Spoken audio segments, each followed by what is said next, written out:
All right then. Glad to see everybody got a little refreshment into you. Our next speaker, Misty Cronin. Misty is the VP and partner at LP Consulting, an agriculture consulting company that specializes in crop management plans, waste to resource programs, soil amendments, and on-farm agronomy research. Their work in waste resources won them the MOBIS Award of Environmental Excellence. Misty works closely with farmers developing crop management plans to help them achieve higher yields, long-term profitability through improved soil health. Her work creating waste to resource programs has resulted in sustainability, an improvement in sustainability and benefits farmers, industry, and the environment.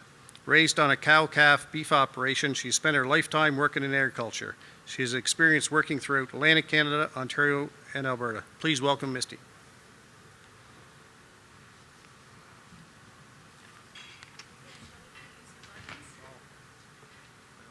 Are you going to say good? Okay. Oh, the green button should work. Okay. Okay. Push the green button, I think, huh? Ah, there we go. All right. Thanks everybody for having me. Like I said, my name is Misty with LP Consulting. We do a lot of the on-farm agronomy work with you all. And here with me today actually is Ron Coles, who you've actually seen in your fields with AGC Consulting. So I'd really like to thank him for all the work he does in our fields as well. And then I do all the data analysis for the Maritimes. And so I'll just share with you today the results of all the hard work. We have quite a number of soybean trials, so I'll start with those. The first is a new trial that we just started out this past season. It's the Soybean rolling trial. And what we did was 11 sites across the Maritimes, and the treatments included rolling before planting, after planting, and one section where there was both, rolling before and after. So what we actually asked the farmers to do was to put the roller on in front of the seeder, hook it on in back of the seeder, and then whichever way you did it, go back and, for the second one, you'd hook it on in front, and then go back and roll it after. So the purpose was to determine if rolling would improve yield and reduce impact of the rotation on yield. Because what we saw in previous research trials was that the rotation had a significant impact on yield, especially when we did the seeding rate trials. So we wanted to find out if we could impact that rotational effect. So the seed rate was treated as a variable, and all the sites were corn the previous year, and that was just by luck. So what I did find was when I pulled out the plant population, that rolling before and after planting had the highest plant population. So you can see here the number of plants per acre. What I did was I took our emergence counts and did the math to make it out by acre. So the rolling before had the lowest population. For the yield results, the average yields were equal between the after and the before and after treatments. The increase in yield of 0.05 tons to the acre is going to work out to be about $30 if soybeans stay around $600 a ton. So even though there might not be significant difference with stats, and we haven't got the stats in this yet, 0.05 of a ton can make a difference of $30 an acre. For the soybean boron trial, we have 37 sites across the Maritimes. There was 8 of them in 2001. Oh, jeepers. We started in 2019 and then added a new treatment in 2021. The boron was applied as a liquid at planting. There was a few reasons we did it this way. We didn't want to use a granular boron because the granular boron, the distribution is pretty uneven. We didn't want to use any spray-on for the fertilizers because that's not guaranteed on how much you're actually going to get. So by doing that liquid at planting, we knew exactly what we were putting on. So the purpose of the trial was to see, in the past, that 1 pound per acre, we weren't seeing a yield response, so we wanted to see if we could move the needle. And so we started adding the 2 pounds to the acre to determine if there was a yield response from that. So the treatments were no boron, 1 pound to the acre of boron, and 2 pounds of boron.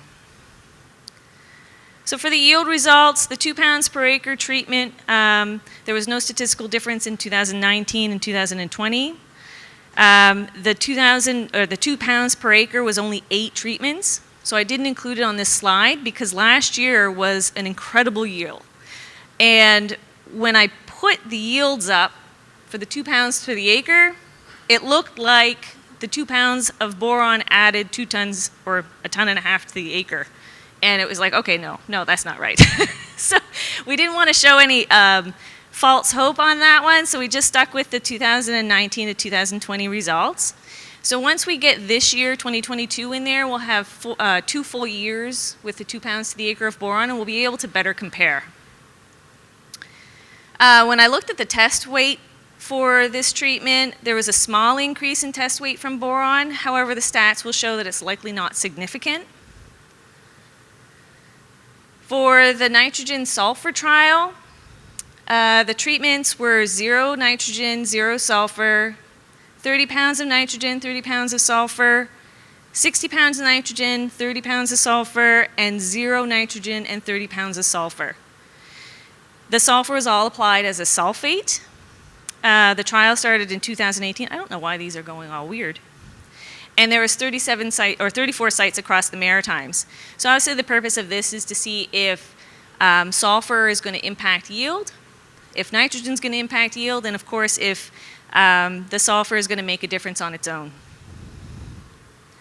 So for the yield results, we found some pretty interesting results with this one.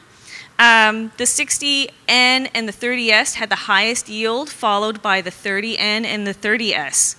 So the addition of sulfur alone increases yield because the 0N and the 0S had the lowest yield.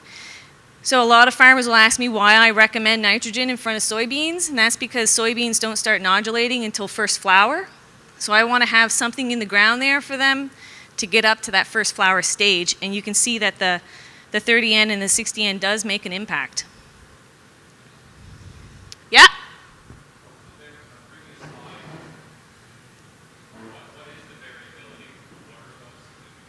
I don't have the stats done for the 2021 data yet. Just going to have to stay tuned.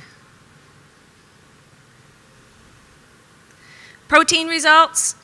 60N and 30S had the highest protein, followed by the 30N and 30S. The addition of sulfur alone also increases the protein over the 0N and the 0S. So an increase in yield of 0.1 ton per acre is going to give you $60. Nitrogen and sulfur products used in the trial were chosen to control variables and only study the effects of nitrogen and sulfate. And I mention that to you guys because the products that we use for this trial aren't necessarily what I would expect you to go out and purchase to actually fertilize your fields with, because they can be expensive. So what we used in the trial was sulfate of potash, but there are other sources of sulfur available. Ammonia sulfate is 24%.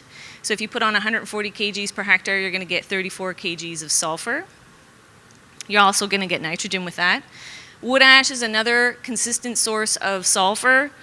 With 1 metric ton per acre, you can get 40 kgs of sulfur, plus of course your phosphorus, potassium, calcium, magnesium. So you can see why we didn't use these products for our trial, because there's too many other variables in them for fertility. The gypsum with 18% sulfur, a half ton to the acre, is going to give you 90 kgs of sulfur plus calcium. The other problem with these products is we're not exactly sure when that sulfur and the sulfate is going to release. But really what this trial is telling us is that the addition of sulfur on your soybeans is going to give you a yield bump. So find your cheapest source, work it into your program, and it should pay you back. For the soybean fungicide trial, there was over 56 sites across the Maritimes between 2015 and 2021. The fungicide treatments were applied at R1, R2, at R1 and R2, so they were done it twice, and then the fourth was the check where there was none. The double application was added in 2018, and of course the purpose of the trial was to determine if there was a yield advantage to applying fungicide and what the best timing is. So we really looked at soybean white mold. So does the application of fungicide increase yield in fields with white mold? That was the big question. It's a question farmers ask me all the time. So since 2019, I looked at the disease data, and of the 28 fields we had a trial in, 11 of them were infected with white mold, and it was found in 39 of the 112 treatments. So in 28 fields, we had 112 treatments, because each field had 4 treatments. White mold was found in 39 of those treatments. Usually the white mold was recorded in all treatments in one field, but not always. So as you guys, if you've encountered white mold, would know that sometimes it enters on one side of the field and kind of moves across the field, so it kind of depended on where the trial was laid out in the field, if it was in all treatments or not, and how bad the white mold was in that field. So what I saw when I pulled out the data from just the fields that recorded an incidence of disease, and so where disease was recorded in the 10 and 20 counts that we do per treatment, that we found a lower incidence of white mold when there was a double application of fungicide. So this data, again, only includes the fields that were reporting white mold in at least one treatment. The incidence of white mold is lowest with a double application of fungicides, so the fungicides are working. For the yields, the 2019 to 2021 yields from all fields, regardless of disease pressure, shows that we have an increase with a double application and with the early application at R1. So that R1 is your very first flower. But when we look at the yields of the fields that didn't have any disease, it's kind of a flat line. So we're not seeing that same yield increase at the double application and at R1 when there was no white mold present. So applying fungicides does not increase yield if there's no disease present. It's not the same as you'll see in your grains, where you would apply fungicide regardless. When I look at the yields with white mold, then we're really seeing that increase. So if you've got historically a white mold problem, or if your weather monitors are showing that you're at high risk, or if you're talking to, say, Adam and he's got disease information for you, then you're going to want to do your double application of fungicides. When we look at the ROI, with a price of soybeans at 600 tons, or $600 per ton, a yield increase, again, of 0.1 is going to give you 60 bucks. So R1, you had 120% return on investment. With R2, there was a 40% return on investment, and with the double application, there's an 80% return on investment. So if you're only going to apply it once, apply it at first flower. If you have a history of it, apply it twice, at first flower and at full flower. Those ROIs are just looking at the comparison to applying fungicides versus none. It includes the cost of the fungicide, and it includes the cost of the extra pass over the field. So white mold contributing factors, what factors increase the likelihood? Short rotations with soybeans every 2 to 3 years. Soybean fields with history should not be in rotation with potatoes, canola, pulse crops, or coal crops. Fall tillage, it incorporates the spores, which can survive for years, and cool, moist conditions at flowering. So there's management tools that you can use. Extend your rotation with 4 years between soybeans. Add grass to the rotation. Avoid overseeding, keeping your planting rates between 140 and 160,000 seeds per acre. Plant resistant varieties. Watch disease forecasting. Use your fungicides. And sanitize equipment. If you have fields that are clean and you have fields that have white mold, harvest the white mold last. Is there any questions about the beans before I go into corn?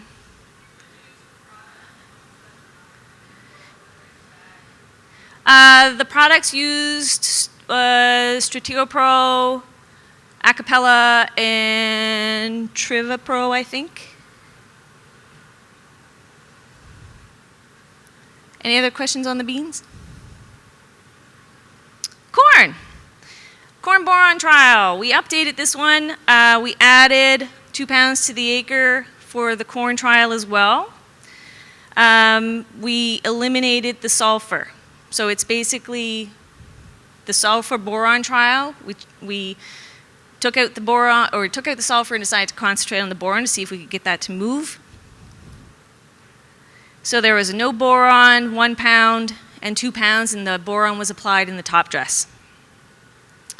When we look at the tissue results, the plant tissue, of course, is taken at silking, and all treatments had optimum boron levels, but the boron is taken up at higher levels with the 2 pounds to the acre, with the 1 pound to the acre. I did the same thing on this graph as I did with the soybean because there wasn't enough data from this year alone to show a fair comparison with that 2 pound to the acre because the yields were so phenomenal last year. So for the yield results, we need more data to use to compare the 2 pounds to the acre. We're doing this trial again in 2022, but we did the stats between 2018 and 2020 and there was no statistical difference. The corn seeding rate trial, it's the first year of this trial. There was 13 sites that were grain and 3 silage sites, so we're really excited to be able to add farmers who are feeding corn on farm that are collecting it as silage. So the purpose is to determine if the seeding rate affects yield. The treatments were 36,000 seeds, 32, and 28,000 seeds per acre. And all the row widths were 30 inches. So for the silage yield results, what we saw was the 28,000 seeds per acre actually had a higher yield than the 36. We have to do stats on that yet, and I'd like to point out that the N value is 3. This is for the silage yields. So we have very, very low numbers. So I'm not real excited about this just yet because there's not a whole lot of data. But this is what we got off of our silage. For the grain yields, we have 13 plots on this one, and we did not see the same trend as we saw on the silage yields. It was pretty much a flat line. So they were virtually equal. If the corn price is $400 a ton, to offset the higher seeding costs, the yields would need to be 0.04 to 0.08 tons per acre higher than the lowest seeding rate.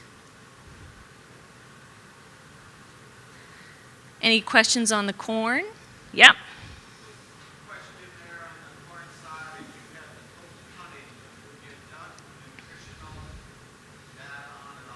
Yep.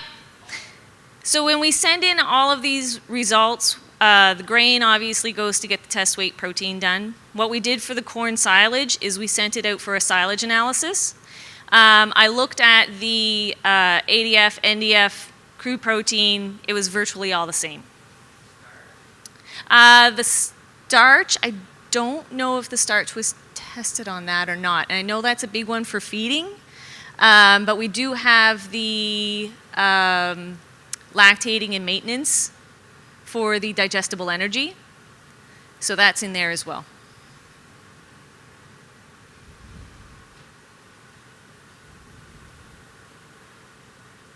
So for winter wheat, we did the seeding date trial. There was 8 sites across the Maritimes from 2020.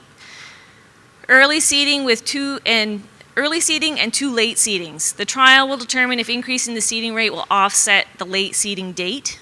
The treatments were 1.7 million seeds per acre, seeded between September 10th and 25th. 1.7 million seeds per acre between October 10th and October 30th. And 2.1 million seeds per acre between October 10th and October 30th. This was a really hard trial to get farmers to do.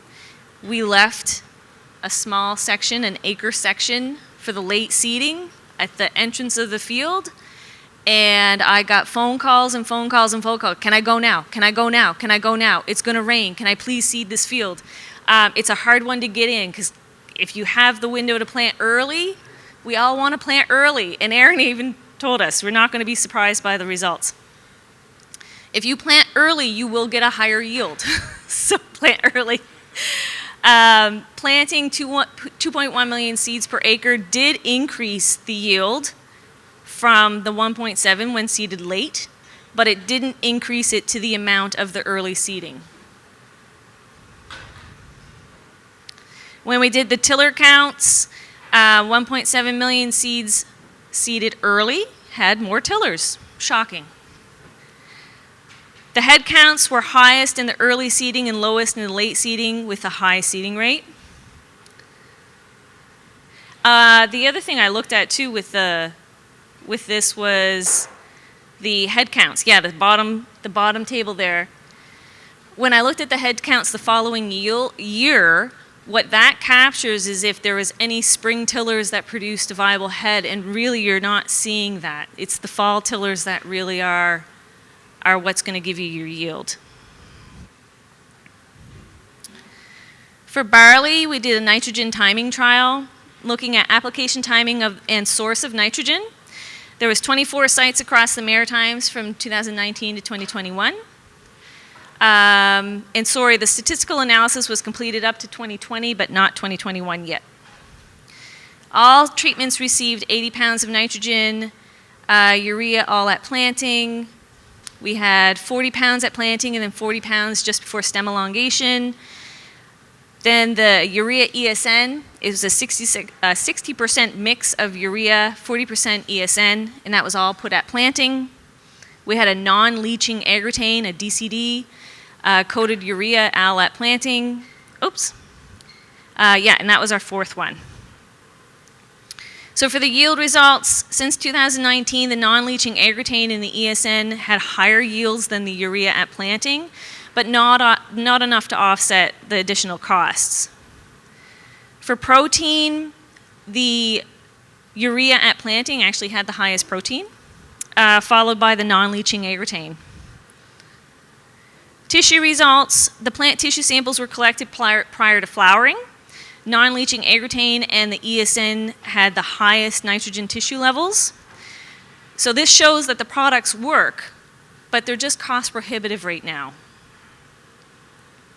When we look at the tissue results, the plant tissue samples were collected prior to flowering. The non-leaching agritane and the ESN had the highest nitrogen tissue levels. Sorry, this is a repeat.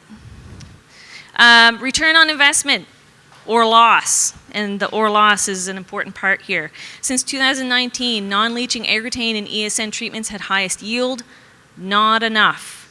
So the new nitrogen technology works, it just doesn't pay right now. So when we're comparing, I don't know how you point, oh, there's my pointer.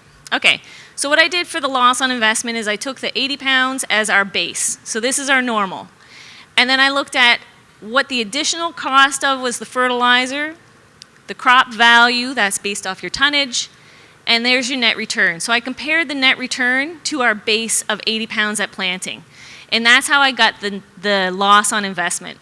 So because that split application requires an additional trip across your field, it costs more than just the 80 pounds at planting. The non-leaching agritane, that DCD, an additional cost for the fertilizer. Even though we had very similar crop values, because of the additional cost, we actually were short. Same with the ESN. Fertilizer costs were higher. We had a bump in yield, so our crop value was a little bit higher, but because of that expensive fertilizer there, our loss on investment was there. You're basically breaking even. Yes, question?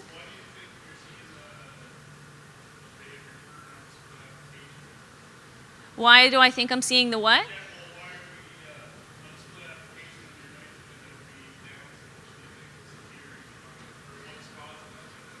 Why? Oh, with like why the yield is less here?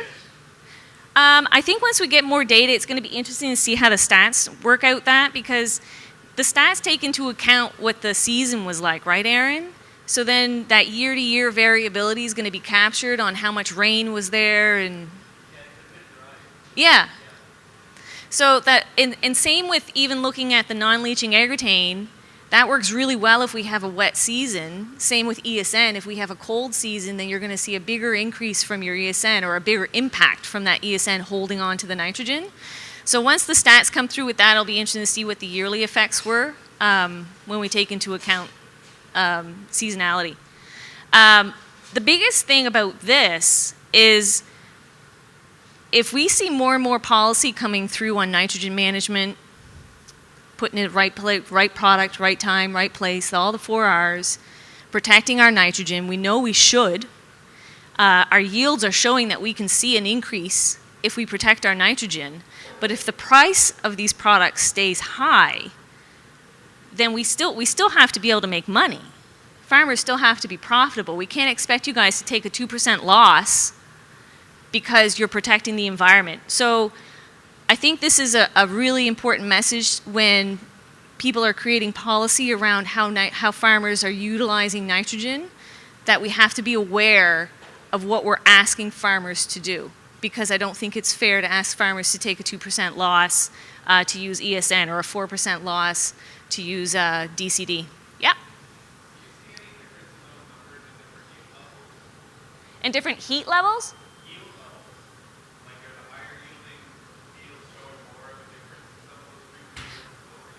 I could pull it apart. The problem when I start pulling apart the data too much is my N values go really low. So the longer we keep this trial going, the more numbers I get, then I can kind of pull and tease that data apart to see. Like, I can pull it apart by province, but then all of a sudden I only have 3 numbers to work with. So if I start pulling apart the high yields from the low yields to see, I can do that. I'm not confident I'm going to have a very high number of fields to look at.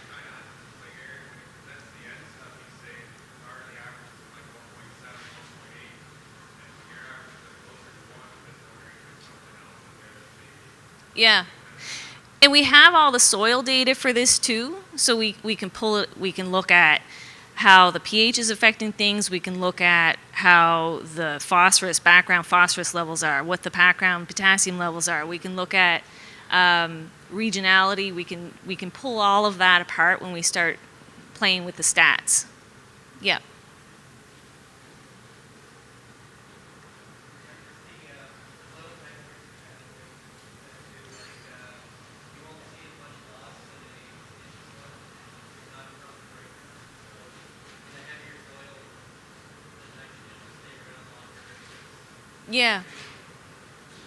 Yeah, really good point. The Barley Uan Trial, this one is fairly new, 2020 and 2021. We are looking at investigating the use of liquid UAN to replace dry nitrogen, using split applications or all at top dress. Treatments include 80 pounds of urea all at planting, 40 pounds at planting, and 40 pounds of UAN at top dress. And that's 40 pounds of nitrogen, not of just UAN. 80 pounds of UAN at early top dress. And so that 80 pounds of UAN at early top dress, that means that before planting, nothing was put down. It was all put down early. The early top dress was Zadoc stage 2. So for yield results, the urea and split application had the highest yield.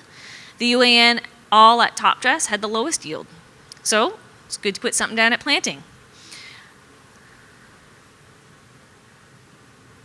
That was actually a pretty simple trial. We don't have a whole lot of data on that. I just want to go back and see what that N value were. Yeah, so we're still working with an N value of 6. I think a couple of guys in the room are interested in doing that for us again this year. So we'll keep that trial going to see what we can get some more numbers on that one. For oats, this is Dave Bell's baby doing a nitrogen fungicide trial, investigating the timing of nitrogen applications with and without fungicide and with and without growth regulators. So there's 3 sites in New Brunswick. The trial was done in 2019. They skipped 2020. It's a pretty intensive trial, so they took a break, and they did it again last year. So the treatments include 45 pounds at planting with fungicide and without. Then there's 45 pounds of nitrogen at planting with 20 pounds of liquid N at top dress. And that was with fungicide and without. And then there was the 45 pounds of N at planting with 40 pounds of nitrogen at top dress. That was with and without fungicide. And then we have the same thing with and without growth regulator and fungicide. So there's a lot of mixes in there, and it'll make sense in a minute. The graph actually makes more sense than the protocol does. So what we found is that the 45N plus the 40N with fungicide had the highest yields. So that is this guy right, with fungicide, this guy right here. So this part stays the same, we add fungicide, this part stays the same, we add growth regulator, this part stays the same, we add fungicide and growth regulator. So the growth regulator had no effect on yield on its own. So when we look at this, 45 and 40, with fungicide, no growth regulator. With growth regulator, no fungicide, we add fungicide back to it again, and look, the yield comes back up. We saw the same thing down here, and that fungicide is giving us the bump.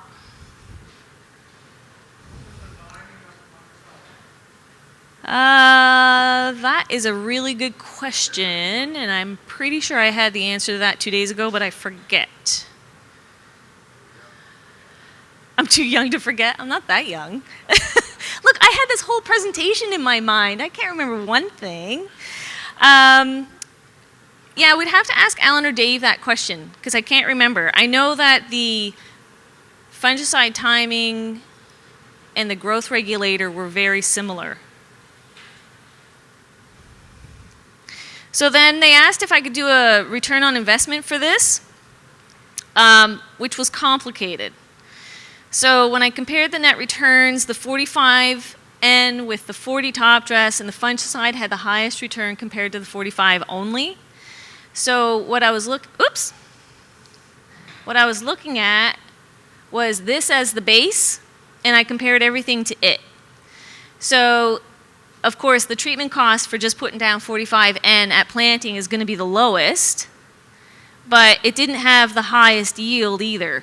So our net return was 484. So then I compared all of these net returns to it. So the fungicide was actually, I think they gave me the numbers of $16 an acre. The Modus growth regulator was, I think it was 13 that they gave me for a number to work with. And then I also included there the extra passes, the cost of the extra pass.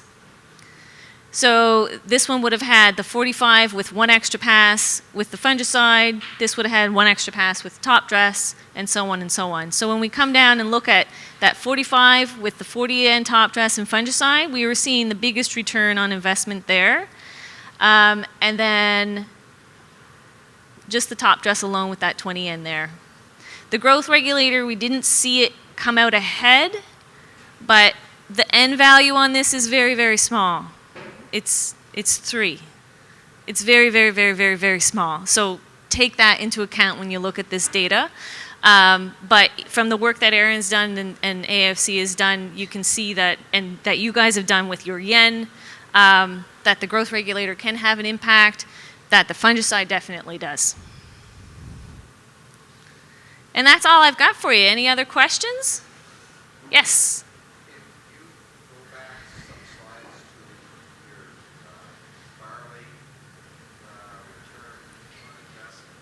Yeah.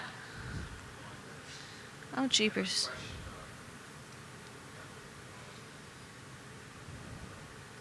I should really just put the, oh, there we go. Now, you've got the value of $275 per metric ton, so I'm taking it that that gives me an idea of what the yield of the crop is when I look at crop yield value, and then I look at how many 75s are in that. Yep. That's telling me that those are low numbers, real low numbers for barley yield. There's your yields. Oh, sorry. There's your yields. Yep. Really low numbers, so those should be numbers that are unusual in the normal, I would think. Yeah, it's an N of 24, Well, and it's I was wondering if there was something that, well, of course it's 3 years, but I was thinking that there should be more difference between your applications when the nitrogen is put on and what it's showing. At least when I'm doing that sort of thing, I Yep. see a broader spread, and so I was just wondering if low yields like that, would you have the same sort of spread if you were talking 1.8 or 1.9? Yeah, and that goes back to what he was asking earlier. Like, if we were really pushing yields, would we see a different stretch on that? So, like, we've got N values of 24 on this. If I started pulling out fields that were a higher yield, or even taking out the low yields that were dragging this down, what would the graph look like then? And that's something that I can do. I can pull that apart and really start saying, okay, let's start looking at the yields above 1.1 or 1.5 and seeing if we have anything in there really pushing them higher. Scrap the lower yields and see if it looks different. And then look at the end value of that. And then I kick that back over to AFC and say, can I even look at this statistically? Does it make sense, or am I, because you don't want to misinterpret the data either. Well, at the same time, outliers. Yes. And that's what stats are for, is that takes care of the outliers. 63.3 versus 633. Aaron doesn't do this. Aaron doesn't do the stats. Another lady, Sherry, does. Does that make you feel better? Sorry, Aaron. Is there any other questions on that? I'd love to see, 4 tons up there, 3 tons, 2 tons up there. That would be fun. Your yen is really impressive. All right. If there's no other questions, that's it. And I think, oh, yeah. I don't do bushel weights. I can do bushel weights. Oh, yeah, I see what you're saying. We have test weights. I think there's your test weights. So your highest test weight is with the split application, and this followed by your ESN. Yeah, but I don't think that a test weight difference, you correct me if I'm wrong, but a difference between 57 and 58 isn't a whole lot of difference in your test weight. They're all making basically the same grade there, aren't they? Yeah, that's what I thought. Anything else? Right on. Thanks, everybody.